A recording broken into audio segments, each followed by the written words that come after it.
नमस्कार दोस्तों, मैं राजेंद्र नागर आज एक बार फिर आपका स्वागत करता हूं। बचपन से हमें यह दिखाया गया भारतीय फिल्मों में कि नाई बहुत ही चतुर होता है, बनिया लोगों को बेवकूफ बनाने वाला, मिलावट करने वाला होता है, कंजूस किस्म का होता है। ब्राह्मणों को बताया गया कि वो छुआछूत भेदभाव करते हैं, धर्म के नाम पर लोगों को बेवकूफ बनाते, भ्रमित करते हैं। ठाकुरों को बताया गया कि चूंकि वो जमींदार होते हैं तो वो लोगों पर बहुत ज्यादा अत्याचार करते हैं, रेप करते हैं, लोगों को मर्डर तक उनके करने में उनको झिझक महसूस नहीं होती है। सिखों को तो फिल्मों में बुरी तरह से जोकर बताया गया। जाट, गडरिये, गुजर, इनको ये बताया गया कि ये लोग जो है कम अक्ल होते हैं, बहुत जल्दी लड़ झगड़ने वाले होते हैं। यादवों की बुद्धि भी बहुत ही कमजोर बताई गई, उन्हें भी बहुत ही लड़ने झगड़ने वाला बताया गया। मारवाड़ियों को बहुत ही लालची बताया गया।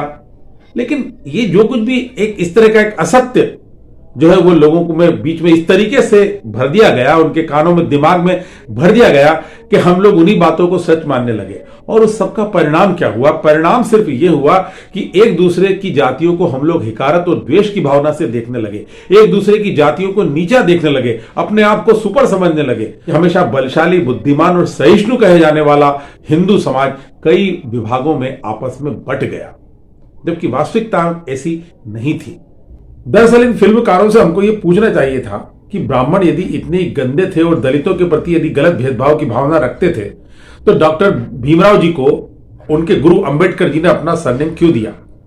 उनको विदेश शिक्षा के लिए छात्रवृत्ति की सुविधा क्यों उपलब्ध करवाई? महर्षि वाल्मीकि जो कि दलितों के आदर्श हैं, भगवान मानते हैं उनकी द्वारा लिखित रामायण को अपने घर में वो लोग क्यों रखते हैं?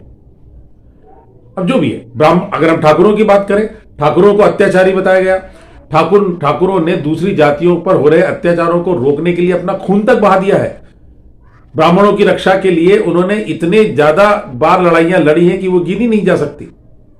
बनी और वेश्यों की अगर हम बात करें तो यह देश कभी भारत सोने की चिड़िया कहलाता था। आज भी जिस स्थान पर है ये सब इन वेश्य समाज की वजह से ही है। स्कूल, अस्पताल, तमाम शैक्षणिक संस्थान, जितने बड़े बड़े व्यापारिक संस्थान हैं, ये सब वेश्य समाज की ही देन है और वो लोग कल्याणकारी योजनाएं चलाते रहते हैं। सिखों की अगर हम बात करते हैं तो सिखों ने तो हिंदू समाज को, हिंदू धर्म को बचाने के लिए अपने केश तक उन्होंने बांधना शुरू कर दिए और उसके लिए उन्होंने अपने बच्चों का बलिदान तक कर दिया। उनका जो बलिदान है उसे हिंदू समाज हमेशा हमेशा याद रखेगा। और सिख तो हिंदू ही है एक तरीके से, हम आज भी उन्हें अपना पार्ट एक मानते हैं। जिस कौम को हम लोग नीच मानते हैं उन्हीं के हाथ से दी हुई अग्नि से हमें मुक्ति मिलती है। इस बात को हमें मानना चाहिए। और नाई वगैरह और ये जितनी भी ऐसी जातियां हैं, ये सब हमारे समाज की सपोर्टिंग जातियां हैं। इनके बिना हमारा काम चल ही नहीं सकता। ये सब हमारा एक हिस्सा है। जाट, गडरिये, गुजर, यादव, इन लोगों की बात करें तो आज यदि ये लोग नहीं होते तो आज अन्न कौन उत्पादन करता? आज फौज में अधिकतर जो संख्या है वो इन्हीं समाज के लोगों की है। हमारे लिए, हमारी रक्षा करने के लिए ये लोग बॉर्डर के ऊपर जान तक दे देते हैं।